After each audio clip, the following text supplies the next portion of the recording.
It's Aerosmith and a Beatles classic come together. 8:13, it's Brian and Steph, and joining us in studio right now is Hank Stone. Now, Hank is a hypnotist, and Hank, let me get this right again. You're the son of Robert Maxwell. That's correct. Who is going to be coming in here today, but unfortunately he's sick, right? Yeah, he's got pneumonia, unfortunately. Ooh, okay. And he was going to be at the Help Support Will Yelland Fight Against Lyme Disease fundraiser, which is going to be coming up tomorrow at the Optimist Club, starting at 5:30. That's at Main Street East in Dunnville. So that's really, really cool.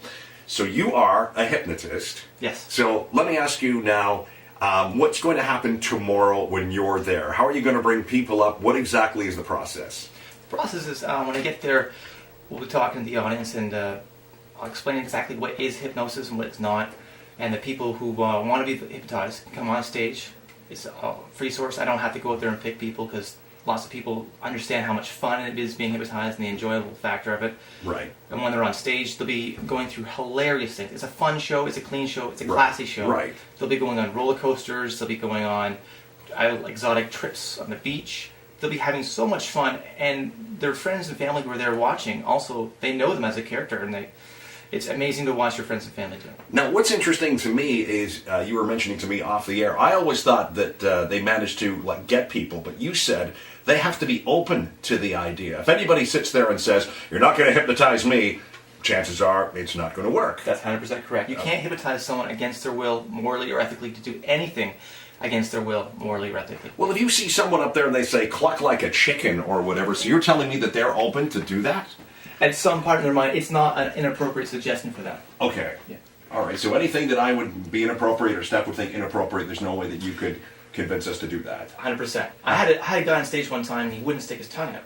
Because to him, his mom always said, never stick your tongue out in public. And it was inappropriate. So you asked him to do this, under hypnosis? Yeah. Wouldn't do it, so then He was doing everything else. So did you bring him out and then ask him how come you couldn't? At the end of the show, yeah. Right. But he was screaming like a schoolgirl on the roller coaster. He was yelling out top of his lungs saying he loves Van Halen and Justin Bieber's his best friend. He was hilarious and doing everything. Right. But you can't make someone do against their will, ever. Is that right? Now, you put Stephanie under for a little bit there, and she was what on your scale? You had a scale, didn't you? She was about a 5. Okay. Yeah. And then you put me under. Yeah, and then when I got him, he got to level 7. It's not at a 10, but it's a certain level you get to. Right. And then when I got to Brian here, I could tell when I walked in the room that Brian would be really susceptible and really good.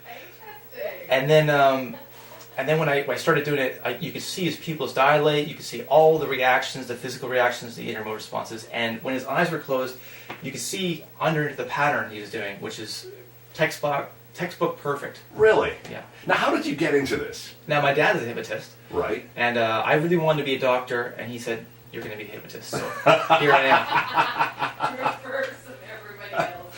Now, if MLSE were to phone you up and say, Hank, our hockey team needs to be in a trance. Well, actually, they're playing like they're in a trance, but it has to be a good thing. Could you help them? I think it'd be the Leafs that need to be calling me up.